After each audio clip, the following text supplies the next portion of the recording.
Tener un amigo no es una cosa de la que pueda ufanarse todo el mundo. Culturizando presenta Pónganse a leer con Pedro Julio.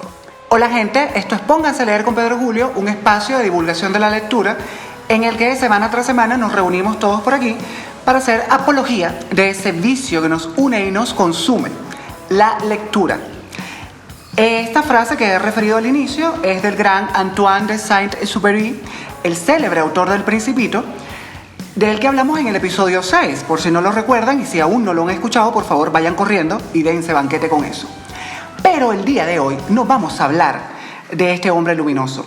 Hoy vamos a caerle a un señor prodigioso, uno de los grandes de la narrativa del siglo XX y un tipo contradictorio.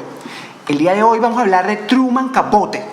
Vamos a hablar de su obra literaria, de lo que significó para la narrativa norteamericana y de su idea de la amistad. Pero yo, para hablar de Capote, me he buscado refuerzos y me he traído a un gran amigo mío que es un licenciado en letras y aparte es lingüista y que es un tipo maravilloso al que me une unos sentimientos fantásticos que yo no voy a referir por aquí para picarles a ustedes la curiosidad. No, es mi amigo Eduardo Bacarani. Saluda, Eduardo, por favor. Hola Pedro, hola, muchas gracias por recibirme. Yo soy Eduardo Bacarani, licenciado en letras de la Universidad de los Andes y cursante a punto de terminar mi tesis de maestría en lingüística, pues en la Universidad de los Andes también. Pero más allá de eso, pues hoy estamos aquí, como dijo Pedro, para discutir la narrativa de Truman Capote y como para discutir la manera en la que, a través de un tema, digamos, tan humano como es la amistad, o sea, todos tenemos amigos, quiero pensar yo, ¿Quieres pensar? Me encanta eso, que quieres pensar que todos tenemos amigos. Bueno, ya verás tú. O sea, vamos a darle el beneficio de la duda a la gente. Como que más allá de... O sea, él usa temas muy humanos y muy interpersonales para explorar cosas muy diversas entre sí, pero que enriquecen mucho la experiencia humana. O sea, estamos hablando de dinámicas de clase social, diferencias de estatuto social, incluso explorar un poco el culto a la celebridad, o sea, como que el culto a la celebridad en los primeros años del superestrellato, lo que lo hace como un narrador que como que contribuye mucho a la modernización de la cultura popular como la conocemos hoy en día. Sí, ese firmamento de gente que realmente era famosa porque era talentosa y no esta caterva que tenemos ahora de una gente que es famosa, yo no sé por qué. A veces yo veo a fulanito y a menganito que son ultra famosos y ultra conocidos. Yo digo, ¿pero qué fue lo que hizo? No ha hecho nada. Pero bueno, eso es ya caer en un aspecto sociológico del que no vamos a... Eso es muy denso y eso no, esto es pónganse a leer. Esto no es pónganse a entrarle a la sociología. Eduardo, vamos a arrancar por el inicio. ¿Quién era Truman Capote? Bueno, Truman Capote es una persona bastante compleja y pues en el marco de, digamos, la conversación que estamos intentando tener, yo creo que vale la pena tocar esa complejidad desde la raíz. Truman Capote nace Truman Streckfus Persons en Nueva Orleans el 30 de septiembre de 1924 y desde su muy temprana niñez la vida de Capote está marcada por una relación de mutuo rechazo y desprecio.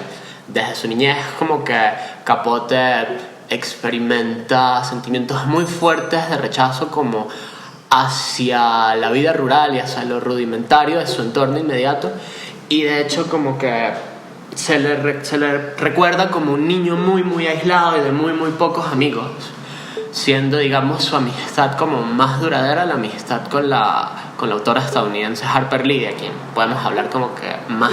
Sí, luego le vamos a caer a eso porque vamos a hablar también del aspecto o de la imagen, yo diría que un poquito desfigurada de la amistad que tenía Capote y de cómo esa amistad con Harper Lee fue trascendiendo, no sé, yo diría que como una cosa muy atípica dentro de sus relaciones. Sí. Porque luego ya él tenía una relación muy compleja con la gente que no duraban nada, duran lo que dura un tal en un chinchorro. Él dice una expresión muy oriental que yo no voy a referir por aquí.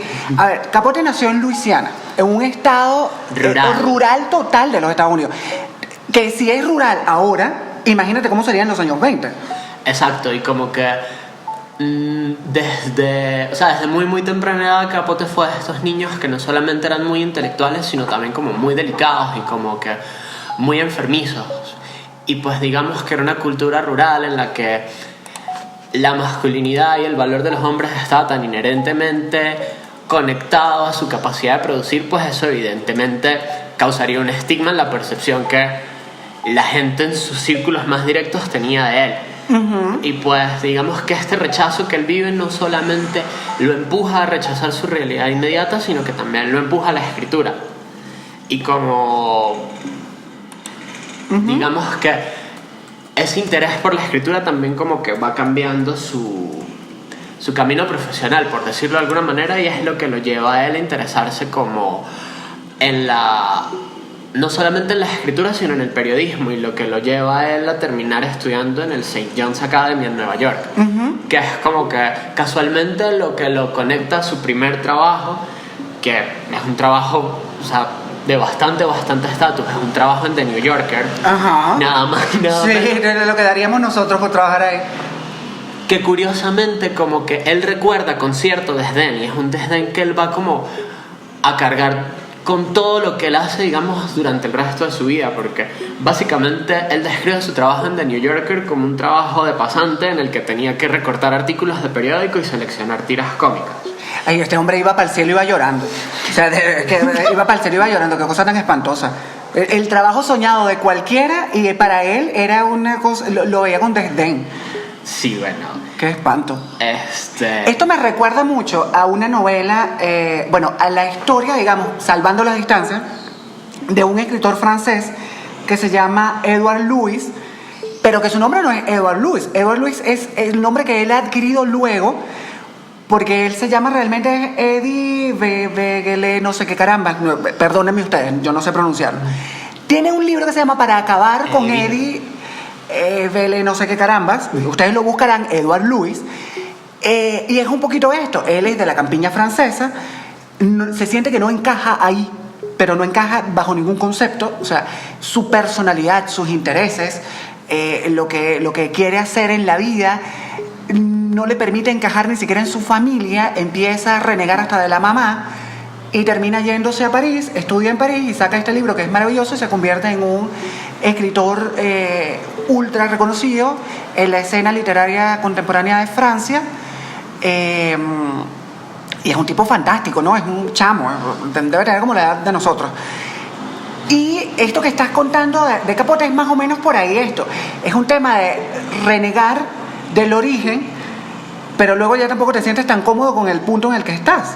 Sí, es como, o sea, algo que yo siento que marca mucho a Capote como persona y su obra es como que hay esa eterna persecución de una satisfacción que realmente no se va a alcanzar nunca, porque Capote, pues, o sea, no solamente tuvo su primer trabajo en The New Yorker, sino, llegó a publicar con Harper's Bazaar, aunque al principio lo rechazaran, llegó a publicar en The Atlantic Monthly. O sea, estamos hablando de una persona que llegó a calar en sitios de muchísimo prestigio, pero al final sentía que no estaba haciendo nada con ese prestigio más allá de ir conociendo gente nueva con la que se iba enredando de maneras más y más complicadas. Sí, era pobrecillo. Qué terrible, ¿no? Que fíjate tú, ¿cuál fue tu primer trabajo, Eduardo? Mi primer trabajo... ¿En dónde? Mi primer trabajo supongo que fue con mi familia. Mi familia tenía como una empresa pequeña y yo a veces los ayudaba con el procesamiento de datos. O sea, era básicamente una mezcla entre secretaria glorificada y pasante. Me encanta. Mi primer trabajo fue en la alcaldía del municipio Libertador, aquí en Mérida. Y yo era asistente del superintendente municipal tributario. Luego a los meses me quedé con el cargo de la señora esta, porque esta señora se fue y me dejó a mí con aquel paquete. Pero, Dios mío, este hombre entró por la puerta grande. Uno empieza en estas cosillas, tú sabes, arañando por aquí porque está nuevo en todo. Y este hombre arranca por ahí y todavía se da el tupé, tiene la osadía, dijera mi abuela, de mirar con desdén. Con desdén, pero también con un tema, con un desprecio como de que, bueno, mira, yo soy como mucho para esto. Y era como una especie de inconformidad que en parte como que devenía mucho de su incapacidad como de remendar su vida personal. O sea, una de las cosas que hace más famoso a Capote es el hecho de que viene como de una familia marcada por ese estigma de ser el hijo de una mujer divorciada y como que ser el hijo que tuvo que tomar el apellido del segundo esposo de su madre. O sea, evidentemente hay un prejuicio fuerte que, digamos, para mí lo encamina mucho no solo a definir sus trabajos y sus relaciones como cosas de las que él va a entrar y salir estrepitosamente, sino a encaminarse mucho en esa cultura del vicio que caracterizó mucho a las superestrellas de los 50 y los 60. O sea, quizás él no era un hombre que se parara frente a las cámaras, pero sí vivía como las personas que lo hacían. Sí, total. O sea, él vivió también muy pegadito de esta gente, como una garrapata, yo creo que se benefició en gran medida del estrellato y de la luz que tenía esta gente. Exacto. A ver, Truman Capote se definía como, él dijo en una oportunidad: yo soy alcohólico, soy drogadicto, soy homosexual y soy un genio. Ahí está lo que es Truman Capote, un tipo contradictorio, pero a todo lo que da, y un tipo muy inconforme. Sí, y yo siento que esa autodeclaración de genialidad normalmente uno la asocia con personas que venden más de lo que tienen para ofrecer. Sí, total. Pero en el caso de Capote es como que, al menos en mi opinión, la genialidad está ahí. Sí. Y yo siento que la genialidad de Capote no está solamente en, digamos, lo diverso de su cuerpo de trabajo, sino en lo inherentemente humana que llegó a ser su expresión literaria. O sea, todo lo que él hacía, por preciosista que pudiese sentirse, por ficcionalizado que fuese, como que reflejaba realidades muy personales y muy, muy humanas. Y pues en parte por eso fue que como que yo me animé tanto a la idea como de acercarme al podcast y dedicarle como un episodio a él, porque me parece que su trabajo como que ofrece una faceta de la lectura que se suele, digamos, menospreciar. Sí. Que es como ese recuento del testimonio y de la experiencia humana, que para mí como que es algo muy valioso, porque pues no es solamente como que ver lo que la academia nos enseña, como que lo que adquiere estatus respetable, sino como que lo que nos define como sociedad y como personas a lo largo de distintas generaciones. Exactamente. Y eso es, de alguna manera, lo que los lectores, o a lo que los lectores le damos mucho valor. Exacto. O sea, más allá de lo que opine la crítica. A ver, Capote se le fue toda la vida intentando caerle bien a una crítica a la que él menospreciaba, desdeñaba, trataba con mucho desprecio, y yo diría que fue hasta humillante en cierto momento. Y luego esa crítica le pasó factura, porque cuando él escribe su obra monumental, que vamos a hablar ahorita de esa obra monumental de Capote, que es A Sangre Fría, obvian totalmente la novela. O sea, no le pararon. O sea, mira, aquí voy a volver a citar a mi abuela. Mi abuela dice siempre: la cachetada que más duele es la indiferencia. Y eso fue lo que le hicieron a este hombre. Exacto. Le ningunearon la novela. Exacto, y como que en cierto sentido él no vería el fin de ese menosprecio, de ese ninguneo, sí, hasta casi el momento de su muerte. Y es impresionante porque, pues, si uno compara el trabajo de Capote con el de sus contemporáneos, digamos, por ejemplo, Hemingway, que también fue escritor y periodista, ajá, como que hay como cierta belleza en el trabajo de Capote, que no es que el trabajo de Hemingway no sea bello, y no se enfoque también en la experiencia humana, sino que hay como un puente entre, no sé, los ciudadanos como tú y como yo, que no somos superestrellas. Sí.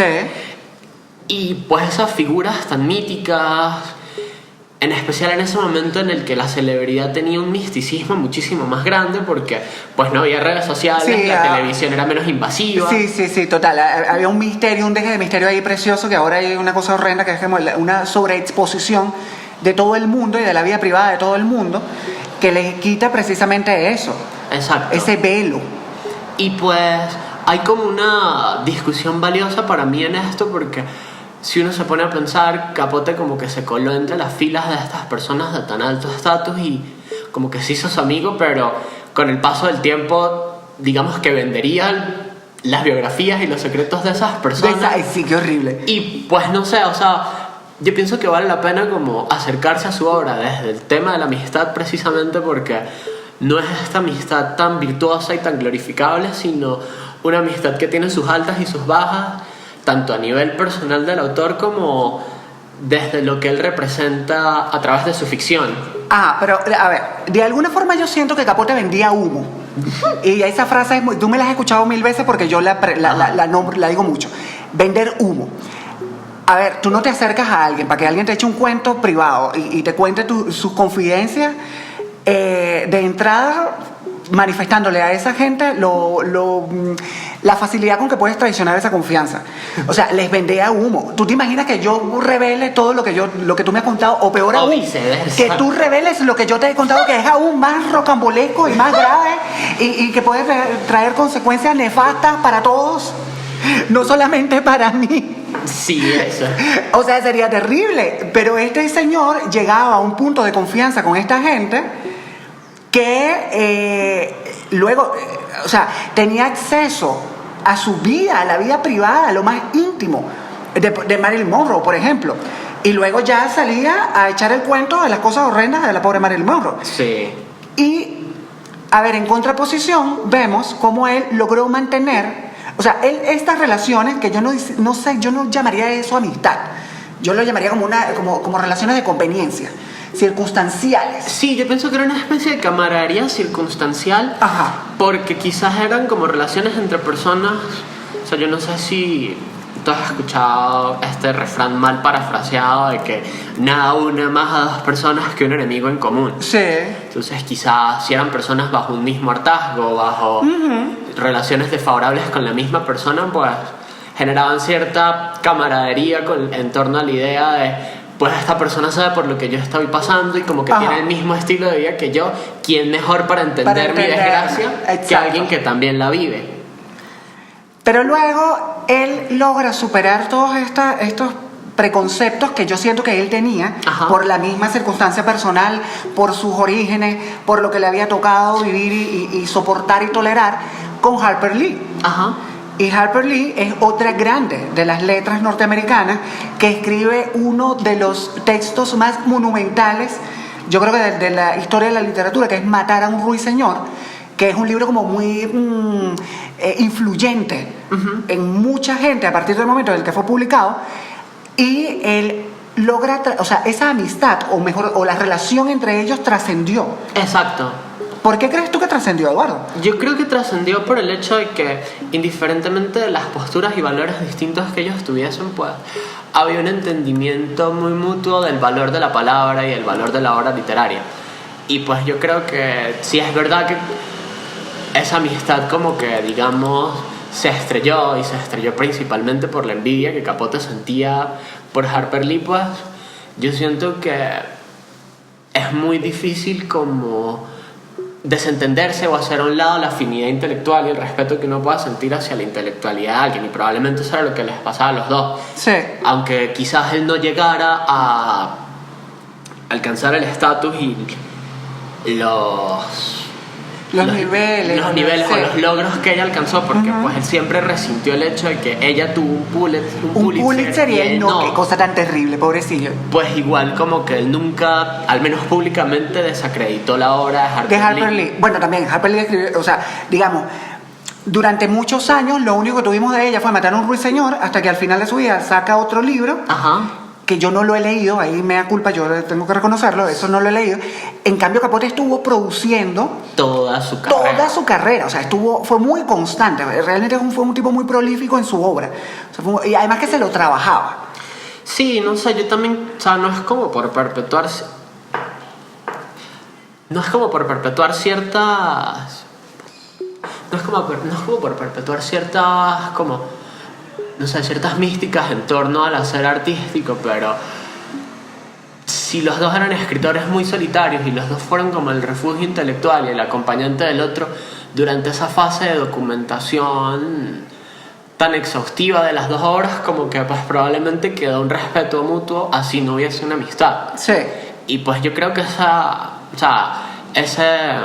esa fase de documentación como que nos da pie como, digamos, a arrancar con la obra de Capote como tal. Sí, a ver, la obra de Capote ya hemos dicho es muy prolífica, es muy extensa, Capote escribió muchísimo, pero aquí nos vamos a centrar en tres obras, en tres momentos, yo diría, de la obra de Capote, de la producción de Capote, en la que vemos reflejado de alguna forma la amistad, que es de lo que estamos hablando nosotros hoy, o, digamos, es como el hilo conductor que nos guía en este Pónganse a leer.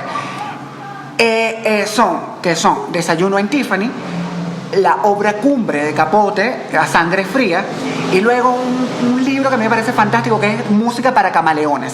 Y de ahí vamos a tomar 3 cuentos de Música para Camaleones y vamos a comentarlos y cómo se relacionan con el tópico de hoy, que es la amistad. A ver, Desayuno en Tiffany. Desayuno en Tiffany es una obra que quizás es más conocida por la versión cinematográfica que por la misma novela en sí. Sí, yo siempre he como presentado Desayuno en Tiffany's como mi obra literaria favorita. Y siempre que se me pregunta por mi novela favorita digo que es esa.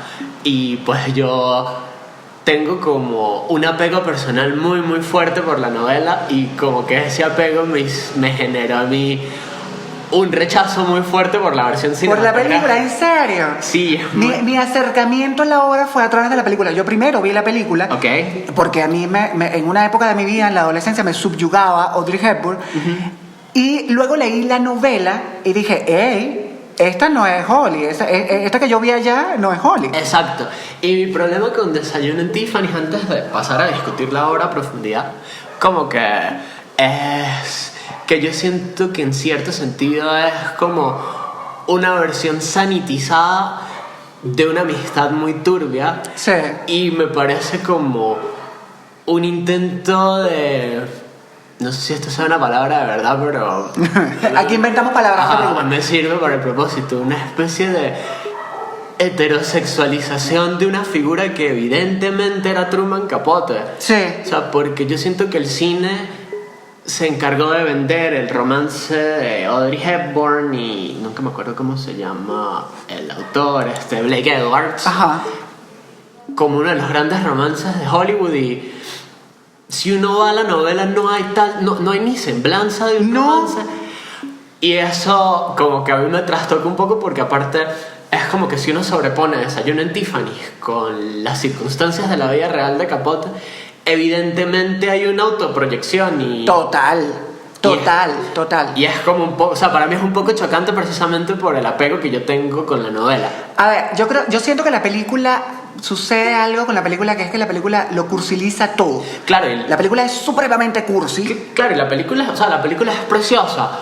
Sí, la película es lindísima, pero es muy cursi. Y es como que uno la ve fuera de contexto y entiende el valor que tiene en esa transición estética que define tanto el trabajo de Hepburn. Porque...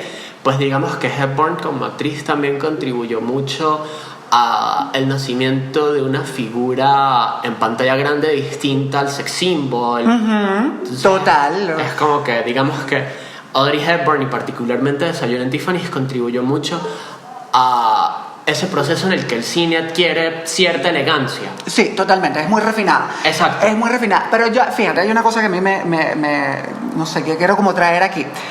Yo siento que la amistad de estos dos personajes de la novela se basa fundamentalmente en que ambos eran unos timadores.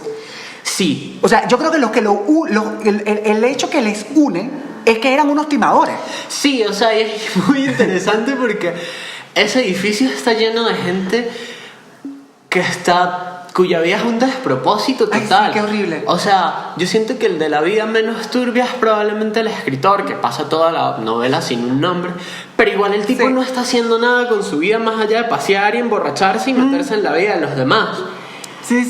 Y es como interesante porque es como una amistad muy incondicional que surge en la vida de dos personas que no están haciendo nada particularmente bueno, nada particularmente provechoso, pero se tienen mucha estima. Tú sabes que aquí echando este cuento me acordé de una cosa, tengo una referencia que me recordó mucho el edificio. Cuando hablaste del edificio, recordé Aquí no hay quien viva, la serie española fantástica. Y recordé Desengaño. El Desengaño, no me acuerdo el número de Desengaño. Pero la relación que tenía Belén con Mauri es mucho la relación de Holly con este señor. Sí. Es mucho Como por ahí. muy- Salvando las distancias. Ojo, cuidado. Que no haya confusiones. Aquí no creo que haya habido una inspiración en la novela de Capote para construir esos personajes. Aquí no hay quien viva, pero yo creo que va más o menos por ahí la cosa. Sí, no, pero hablando de inspiraciones, yo creo que hay una sobreposición bastante interesante entre pues lo que pasa en Desayuno en Tiffany's y las personas que rodeaban la vida de Capote en ese momento. En ese momento, sí. Porque Gerard Clark, que fue el biógrafo oficial de Capote, en algún momento llegó a comentar que la mitad de las mujeres que él conoció buscaron como aclarar que fueron inspiración parcial o total de Holly Ay, Golightly. sí, qué cosa tan terrible. Sí, Y todo es el mundo ahí asumiéndose. Y es como interesante porque como que ciertas notas y ciertas crónicas de lo que Capote describe como el proceso de creación de la novela, como que se acreditan a ciertas mujeres como Gloria Vanderbilt, Ona O'Neill, Carol Grace, Doris Lilly, y como ciertas modelos y actrices que él conoció que como que digamos él utilizó para evocar esa imagen como de juventud y como de cierta masculinidad, no es la palabra que estoy buscando, pero esa feminidad como más juvenil y más inocente en cierto sentido, Sí. que se alejaba mucho de esa imagen de la heroína despampanante literaria, que era una mujer que existía como para ser hermosa y frágil y para servir al propósito narrativo de un personaje masculino. Sí, totalmente.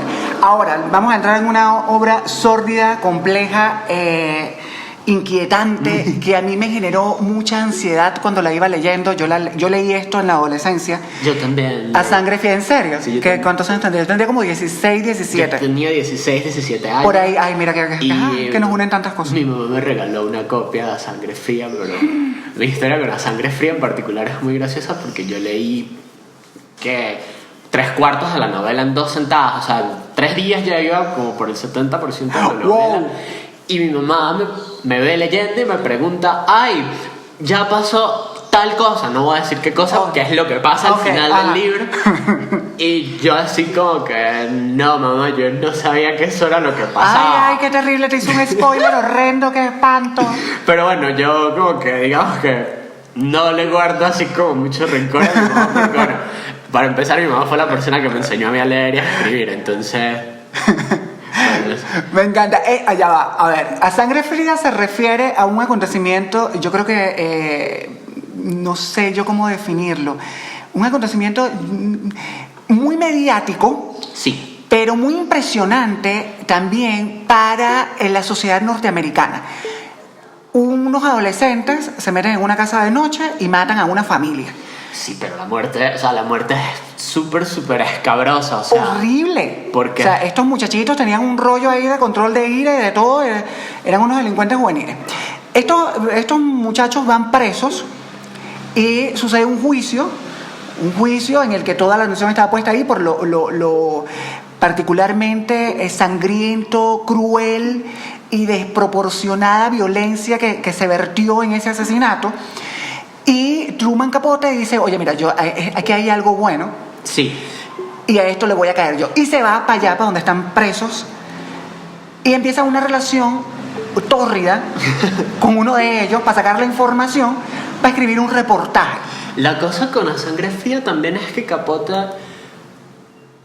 intenta y en mi opinión lo logra, o sea, yo sí pienso que A Sangre Fría es una obra maestra de la literatura de no ficción. Sí. Él intenta como acercarse al caso a los mayores niveles posibles, al punto de que él se involucra y empieza a recoger datos y a tomar notas antes de que aparezcan los culpables. Pero A Sangre Fría para mí destaca no solo por el retrato tan crudo y tan vívido de un crimen tan terrible, porque a ver, la descripción de los cadáveres, la descripción sí, de los muertos. Sí, escalofriante. La descripción del funeral, ataúd cerrado de los 4 familiares es una de las cosas más memorables que yo he leído en toda mi vida, para mal, o sea, para bien y para mal. Sí, porque- sí, eso se queda ahí. Exacto, es como prosa queda en la impecable mente. que se le queda a uno, pero se le queda a uno precisamente por lo escabroso de estas muertes. Las bondades de lo que está bien escrito. O sea, Exacto. cuando algo está bien escrito, trasciende. Exacto. Pero como que yo pienso que uno podría pensar, ajá, ¿dónde habla uno de amistad en un libro tan violento? Y resulta que, al menos en mi opinión, hay como dos vertientes por las cuales irse. Primero, pues, viendo la amistad retratada en el texto entre los dos criminales, Richard Hickok y Perry Edwards. Perry Edward. Y pues la amistad entre Capote y Harper Lee, que digamos fueron como compañeros de investigación, en ese momento. Sí. Pero digamos que a nivel como de la estructura textual es bastante interesante que a través de esta especie de camaradería forzada entre los dos criminales, que no es que fuesen los mejores amigos del mundo, Sí. pues uno ve muchísimas dinámicas socioculturales descritas de una forma muy muy detallada y como muy muy rica, por decirlo de alguna manera, porque no solamente es la historia de dos criminales cometiendo un crimen, valga la redundancia, sino también es como las circunstancias familiares, las circunstancias sociales y por último los hechos más puntuales que llevaron a estos dos hombres a decidir trabajar juntos en este crimen tan terrible. Se convierten en unos cómplices. Exacto. Y yo siento que esa complicidad trasciende luego un punto y entonces ya alguien pudiera decir, pero eran amigos. Esencialmente eran cómplices. Exacto, pero cuando los dos aprenden tanto de la vida del uno del otro, cuando los dos entienden como la pobreza que experimentó el otro y como las aspiraciones y como que digamos las ofensas legales menores que ambos cometieron, hay como una especie de relación como de afinidad espiritual entre los dos. ¿Qué es lo que les une? O sea, si en Desayuno en Tiffany les unía que eran unos timadores, aquí les une esto, todas las cosas horrendas por las que pasaron y las experiencias que al final, bueno, hace que generen ahí una empatía que va mucho más allá. Exacto. Y que se convierte en esto. También Capote luego establece una relación con ellos, con uno de ellos, para sacar información y para extraer información de primera mano de ahí, que yo también siento que vendió humo. Sí. Porque promete cosas que no iba a poder cumplir. Él promete como cierta...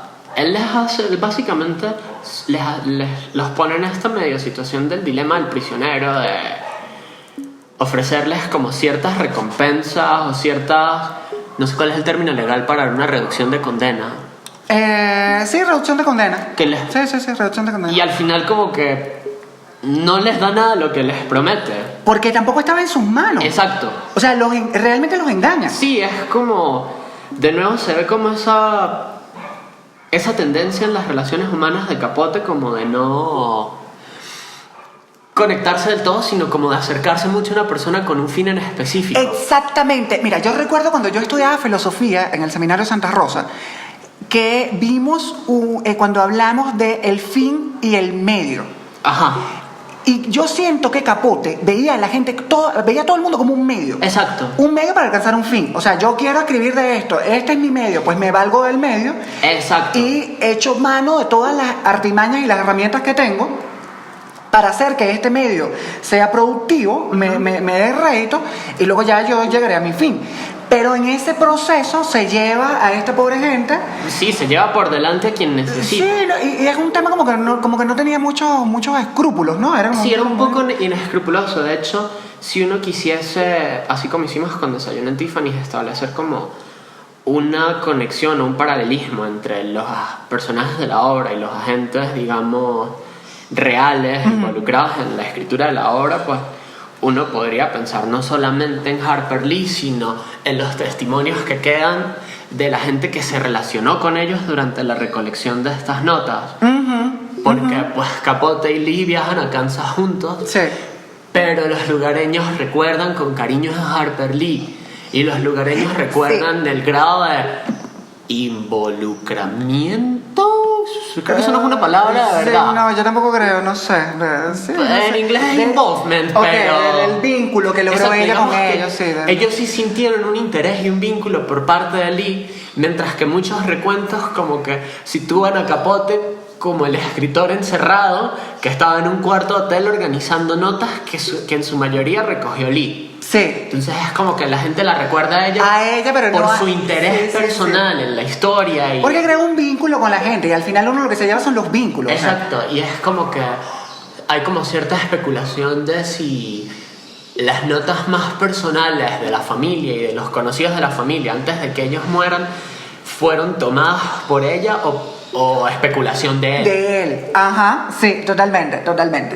Ok, ahora vamos con otro libro que me parece que es monumental en la producción de Capote, que es Música para Camaleones, que es una antología de cuentos. Aquí hay varios cuentos que él escribe, que son todos fantásticos, pero aquí vamos a hablar de 3 específicamente, en los que el tema de la amistad o de la relación o de las relaciones es muy fuerte.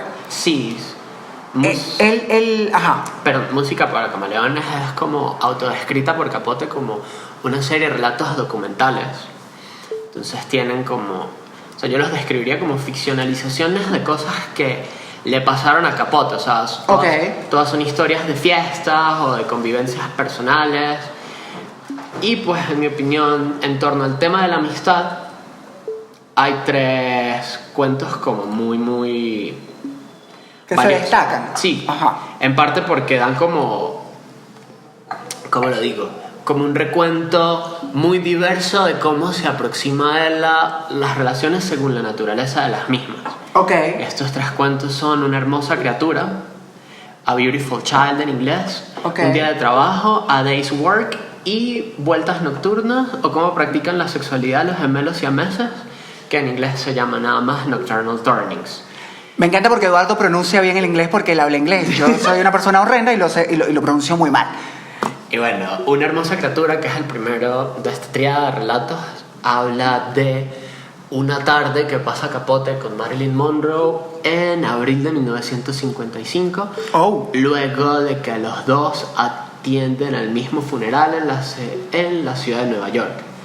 Hablan el funeral es de la actriz Constance Collier, que empezó como corista de variedades y terminó sus últimos años de carrera, digamos, como profesora de actuación. Y el vínculo que tienen ellos con la actriz, con la fallecida. Con la fallecida, pues nace como de toda esta cultura de las fiestas y de el ascenso al estrellato del que hablamos hace rato. Algo que resalta mucho para mí es que esta Monroe es una mujer mucho más visceral, mucho más agotada, si se quiere. Es como una representación muy cáustica, en mi opinión, de la Marilyn Monroe que estaba glorificada como sex symbol para la época, y digamos como que la Marilyn Monroe que sobrevivió. Sí.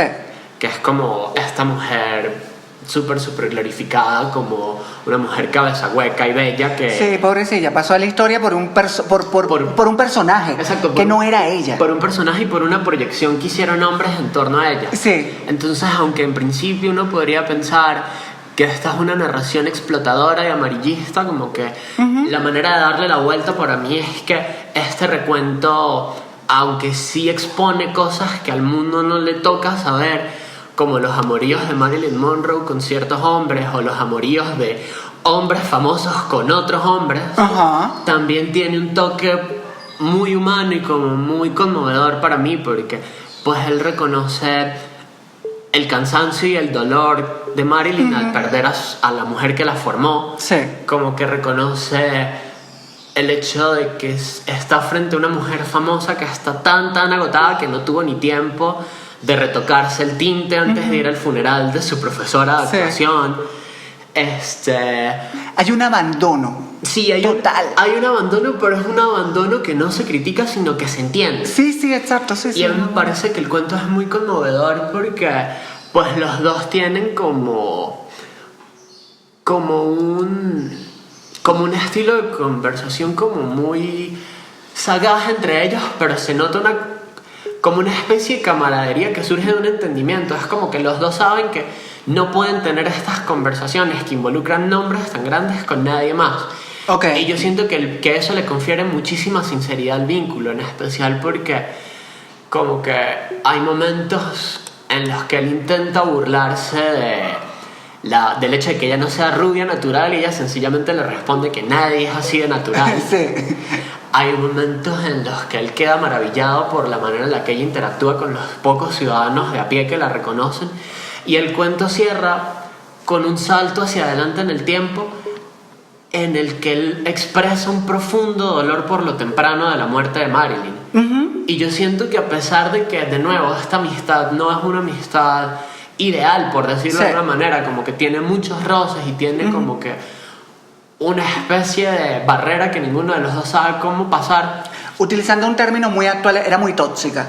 Tal vez sí. Sí, era un poco tóxica. Era muy tóxica. Es como que igual es como muy muy humano, y yo siento que contribuye mucho al legado póstumo de Capote, o sea, a toda esa idea de que, pues, detrás de todas las ficcionalizaciones y detrás de todo, digamos, el aura de impenetrabilidad que le puede generar a una persona el estrellato, pues había seres humanos que se cansaban, y seres Sí. humanos con las mismas afecciones que uno, el ciudadano de pie. Totalmente. Y pues ese contraste entre, no sé, una superestrella y el ciudadano a pie, como que fue lo que me llevó a escoger el segundo cuento. También hay un tema ahí de que hay un reconocimiento a la humanidad de Marilyn Monroe que no es una humanidad, digamos, por ser humano, sino es su humanidad en el sentido, no sé si decir cristiano, o en el sentido de Marilyn, no sé, Marilyn cercana, Marilyn que era una tipa que, si bien reconocía que era una superestrella, estaba muy consciente también que ella era una ciudadana igual que todos los que estaban ahí. Sí, una mujer de carne y hueso, y una Ajá. mujer que en la cima de su carrera, pues, en estos momentos de vulnerabilidad, lo que evidenciaba era un agotamiento inmenso. Ajá. Pero, pues sí, con esta idea de contrastar como su amistad con sus celebridades de mayor calibre que él, y sus amistades con personas de pie, fue que escogí Un día de trabajo, Ok. que está ambientada en una mañana lluviosa de 1979, de nuevo en Nueva York.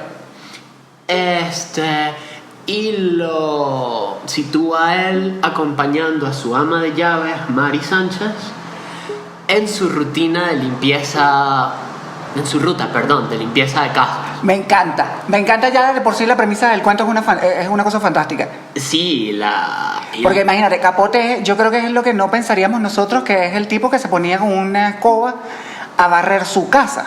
Exacto. Porque él tenía también como un estilo muy, muy Marilyn, pero Marilyn de las películas. Él era muy diva, él no barría, no hacía esas cosas. Él tenía a alguien que hiciera eso. Entonces él que se fuera con esta señora a hacer la ruta de las casas que limpiaba, ajá, ¿y qué pasa ahí? Cuéntanos. Exacto. Y pues yo pienso que este cuento es muy muy interesante porque es como un ejercicio en autohumanización. Ok. O sea, ya aquí no es yo voy a tener compasión con esta figura que los medios pusieron en un pedestal para destruirla, sino aquí estoy yo con mis vicios y mis actitudes raras, en contraposición con una persona que yo asumo como que no tiene, digamos, las vicisitudes de mi estilo de vida. Y como que la relación entre los dos es muy muy interesante porque por lo menos chocan en temas como la religión, la percepción del dinero, la percepción Me encanta. de cuánto vale una hora de trabajo. Ok. Pero luego como que empieza a surgir el espíritu más hedonista de la señora Sánchez, y Truman Capote la empieza a ver hacer cosas como robar en las casas de sus clientes, como tomarse el licor bueno de los clientes, comerse el helado caro de las familias. Incluso hay un momento en el que ella misma le ofrece marihuana a Truman Capote. Oh. Y él, en su estupor, en su sorpresa, siente que no tiene más opción que aceptársela, perdón, y los dos fuman marihuana juntos y comen helado. Ay, me encanta. Que ese es como el clímax del cuento, porque él, en su ensimismamiento y en su fascinación por las convergencias y diferencias entre los dos estilos de vida, se enfrenta al hecho de que los dueños de la casa llegan, Ajá. se encuentran a esta mujer drogada comiéndose su helado caro con un hombre que no conocen. Me encanta. Oh, que yo el cuento no lo he leído y entonces Eduardo me lo está describiendo y no hace más que picarme la curiosidad por ir corriendo a Y es un leerlo. cuento muy, muy gracioso porque el lenguaje, o sea, hay como este rompimiento entre el lenguaje que normalmente se asocia, especialmente en discurso literario, Ajá. entre como que el empleado y su jefe, o sea, Sí. digamos que aquí esta barrera se cae y se empiezan a tutear. Totalmente, que ya en ese punto... Sí, ya- con una confianza que es muy, muy conmovedora y muy, muy divertida de leer porque... Ya aquí no hay protocolo, ya el Exacto. manual de Carreño se quedó Y el afuera. vaivén conversacional como que es algo que yo como que le valoro mucho al cuento porque le otorga una riqueza muy, muy interesante a la prosa. Ok. O sea, me parece que es una lectura como muy, muy divertida de hacer porque es como lo lleva a uno en direcciones que uno no espera y eso se refleja mucho en el diálogo. Me encanta. Hay una cosa que a mí me gusta mucho que es cuando alguien me descubre un cuento, un autor, un libro. O sea, a mí me parece que eso es genial. Me parece que eso hace que yo muestre mucho interés en la gente. Yo creo que por eso nosotros nos hicimos muy amigos luego porque luego empezamos como a descubrirnos mutuamente cosas Exacto. para escuchar y para leer y para ver y entonces eso como que enriquece las relaciones de la gente. Y el último cuento del que vamos a hacer mención de Música para Camaleones es... Vueltas nocturnas o cómo practican la sexualidad los gemelos siameses. Me encanta. Ya la premisa también, ese subtítulo es... Nocturnal Turnings es un cuento muy muy interesante porque primero está escrito con prosa de guión de teatro Ok. y los dos personajes son Truman Capote y Truman Capote. Ok. Ahí están los siameses. Entonces Truman Capote tiene este desdoblamiento para tener una serie de desvaríos que básicamente lo llevan a describir como su inestabilidad con las relaciones, aunque lo hace una persona increíblemente solitaria, también lo hace una persona que ha esquivado un montón de situaciones escabrosas y una persona que se ha ahorrado como que muchísimos dolores por los que tiene que pasar la gente que sí se abre a relaciones sentimentales más honestas. Y es como que lo interesante de este cuento es que a pesar de que Truman Capote escribió mucho sobre la relación humana y sobre la interconexión humana, o sea, Truman Capote habla de romances que fracasan miserablemente, Sí. de distintos tipos de amistad, de vínculos familiares con distintos grados de disfuncionalidad, como que al final parece que su confidente más valioso es él mismo. Él mismo. Ajá. O sea, y el cuento es como muy, muy revelador porque o sea, él pasa por cosas desde la lista de personas que ocupan sus fantasías sexuales, los sentimientos que él mismo se ha negado a experimentar, pasando incluso por una lista de gente que le desagrada, que incluye monarcas, Me encanta. cadenas de televisión, jueces, magistrados, cadenas de radio. Y es muy, muy interesante porque este cuento es el cuento que, digamos, como que saca al aire esa cita que lo hace él tan famoso de soy alcohólico, Ajá. soy drogadicto, soy homosexual, soy un genio. Y esa es como su gran realización sobre su propia persona. Y como Sí. que, aunque esto no es lo último que él publica, porque luego él publica un cuento de Navidad y luego cuando él muere se publica Plegarias Atendidas. Como que sí es lo último que revela tanto de él como persona. Y es muy interesante ver que, digamos que su última obra personal, su última obra reveladora no solamente cierra con un monólogo desdoblado, sino que cierra con él mismo admitiendo cuáles son las cosas que más lo definen y como llegando a una paz interna que le permite cerrar el cuento con una línea en la que anuncia que concilia el sueño y que se ama. Que es muy duro eso. Exacto. Es muy duro. O sea, termina autoexponiéndose a un nivel muy íntimo. Pero... O sea, leyendo esto uno realmente alcanza una intimidad con él. Exacto, y es como interesantísimo porque es verdad que es un ejercicio de autoexposición increíblemente revelador, pero como que carece de esa culpa o de ese desagrado por la autovulnerabilidad, porque en sus palabras él alcanza la suficiente paz para conciliar el sueño luego de que revela todas estas cosas. Sí, es como una confesión. Exacto, y A ver, para los católicos la confesión es un sacramento muy importante porque luego la confesión lo que hace es que te limpia. Exacto. Te limpia para que tú te acerques ya a una fiesta fantástica que es la Eucaristía. exacto. Entonces, al menos yo sentía en cada confesión, y mira que yo tengo un año que no me confieso, pero yo sentía en cada confesión que yo me descargaba. O sea, yo me quitaba una carga, un peso de encima realmente en cada confesión. Exacto. Y esto es lo que hace este hombre al final en este cuento. Sí, es como... Se confiesa y él mismo se otorga la indulgencia. Exacto. Es como... Él se absuelve. Es como un ejercicio de autoabsolución muy, muy interesante, en especial porque a lo largo de todos estos relatos él ha pasado por la vida de tanta otra gente. Entonces yo pienso que, pues, este relato de Vueltas Nocturnas, digamos que capitula de una forma muy, muy interesante el legado de Capote, no solo a nivel literario, sino como persona. O sea, yo pienso que Capote, en cierto sentido, como que tiene un valor en el canon literario mundial precisamente por el hecho de que, ok, todos los autores tienen ese testamento, digamos, de que su obra como que mantiene una especie de cápsula de tiempo de cómo eran las cosas cuando ellos vivieron, pero en mi opinión como que algo que hace único a Capote es que por cada cosa que él reveló de los demás también estaba revelando cosas suyas. Sí. Entonces hay como un doble ejercicio de construcción y, no sé, desmantelación de las máscaras que él construía en su ficción.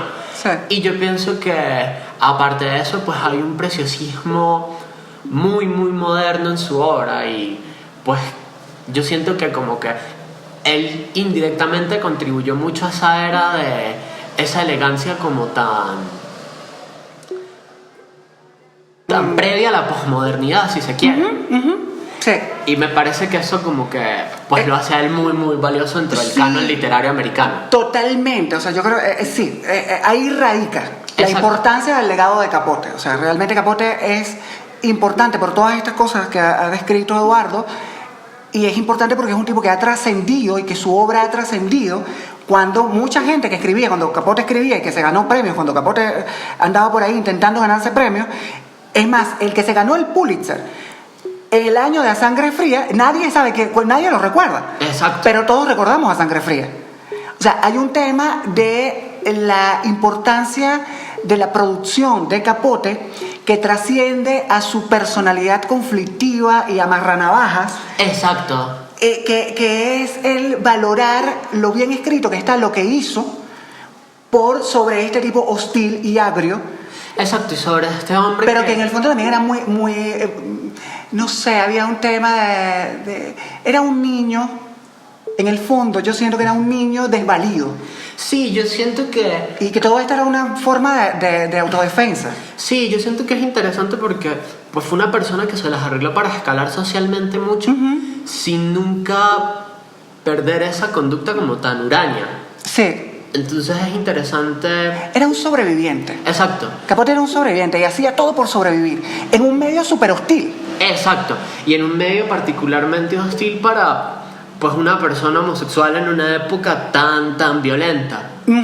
O sea, porque pues no es por decir que escritores como Ernest Hemingway la tuvieron más fácil, pero Hemingway era la masculinidad hecha señor. Entonces, Exacto. claro, con Hemingway se perdonaban un montón de cosas que a Capote nunca nunca se le habrían perdonado. Nunca se le hubieran perdonado a Capote, jamás se le habrían perdonado a Capote.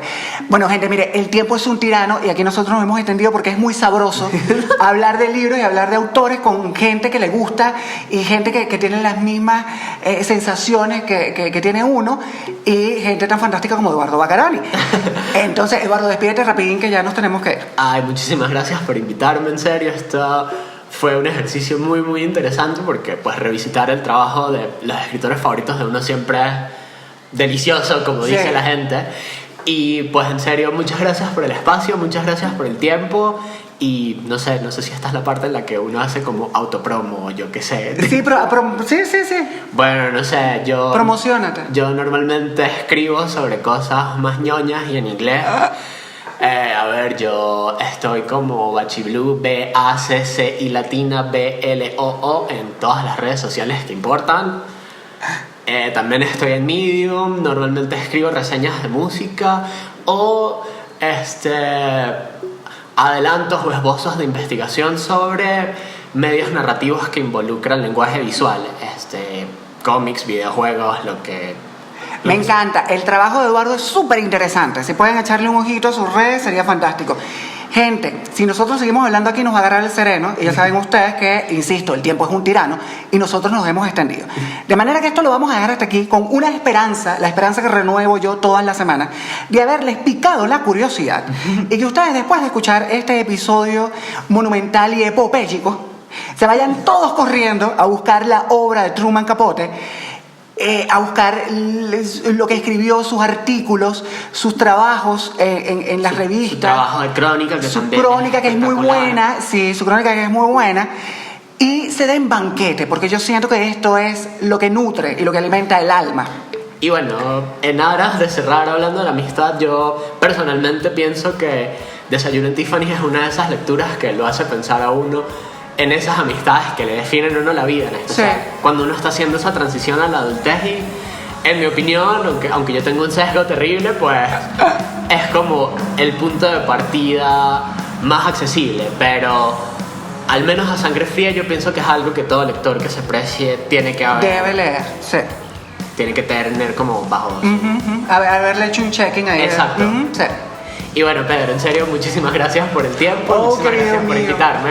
Bueno, nosotros vamos a seguir aquí hablando de libros, pero los vamos a dar a ustedes recordando la consigna de todos los sábados. Pónganse a leer. Culturizando presentó Pónganse a leer con Pedro Julio. Una producción de culturizando.com.